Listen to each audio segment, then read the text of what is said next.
भगवान महावीर के केवल ज्ञान कल्याणक स्थल रिजु बालिका में समव शरण मंदिर अंजनशला का प्रतिष्ठा धूमधाम से मनाया जा रहा है।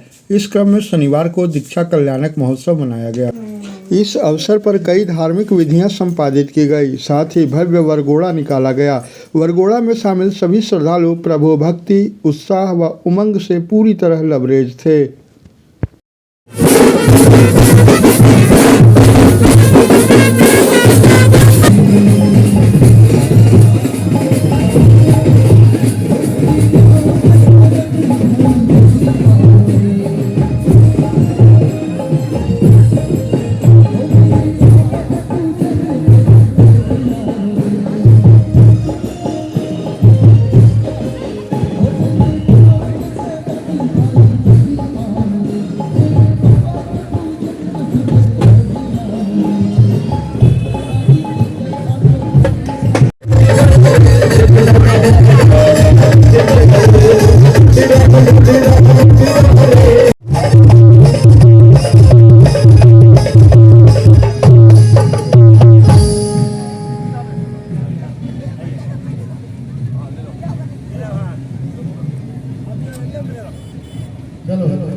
कार्यक्रम में जैन तीर्थोद्धारक ट्रस्ट चेन्नई के ट्रस्टियों के अलावा जैन श्वेतांबर सोसाइटी के कमल सिंह रामपुरिया, अजय बोथरा, उज्ज्वल रत्न, रिजु बालिका तीर्थ के प्रबंधक नेमचंद महतो, सह प्रबंधक अमित गौतम समेत कई अन्य उपस्थित थे। की रूपरेखा के बारे में बताएं।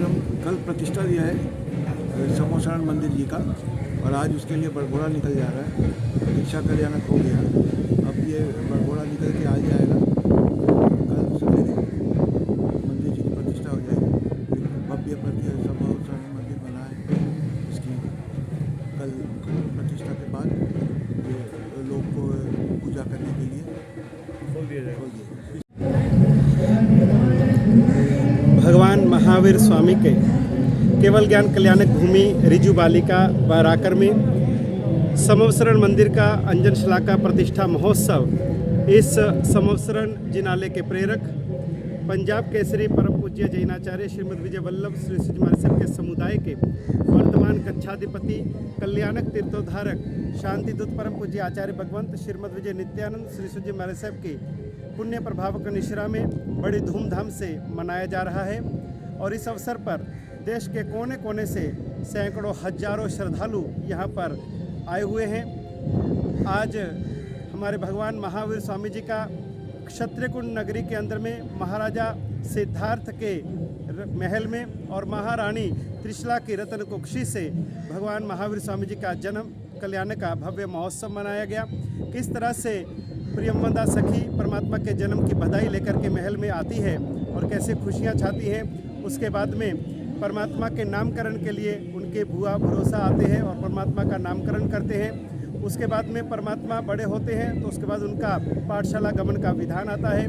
उसके बाद में परमात्मा की शादी लगन का महोत्सव होता है और उसके बाद में परमात्मा का राज्याभिषेक होता है, परमात्मा को राजा बनाया जाता है। और उसके बाद में नवलोकांतिक देवलोक से आकर के परमात्मा को विनंती करते हैं कि प्रभु अभी आप राजकाज का त्याग करके, सांसारिक कार्यों का त्याग करके अभी आप धर्म तीर्थ की स्थापना करने के लिए आप दीक्षा अंगीकार करें। और उनकी विनंती को सुन करके परमात्मा वर्षीदान प्रारंभ करते हैं, जो कि 1 साल तक परमात्मा प्रतिदिन 1,08,00,000 सोने की मुद्राओं का दान करते हैं। तो साल भर के अंदर 388 करोड़ स्वर्ण की मुद्राओं का परमात्मा दान करते हैं। कोई भी आए वह खाली नहीं जाता है। उसके बाद में फिर परमात्मा क्षत्रिय कुंड से निकल करके और दीक्षा लेते हैं। दीक्षा लेने के बाद में परमात्मा को चतुर्थ मानव परिज्ञान की प्राप्ति होती है। उसके बाद परमात्मा अपने साधना काल में विचरण करते हैं, तरह तरह के तप करते हैं, कर्मों को क्षमित करते हैं और फिर विचरण करते करते इसी ऋजु बालिका नदी के किनारे परमात्मा पधारते हैं। जब उनकी उम्र 42 वर्ष की थी तब परमात्मा ने यहाँ पर वैशाख शुक्ला दशमी के दिन उन्होंने केवल ज्ञान केवल दर्शन को यानी परम ज्ञान को उपलब्ध किया। तो ये जो केवल ज्ञान कल्याणक है ये आज मध्य रात्रि में गुरु भगवंत अंजन शलाका के रूप में उस विधान को पूर्ण करेंगे और कल यहाँ पर सुबह 8:30 बजे परमात्मा की प्रतिष्ठा का भव्य विधान प्रारंभ हो जाएगा। सब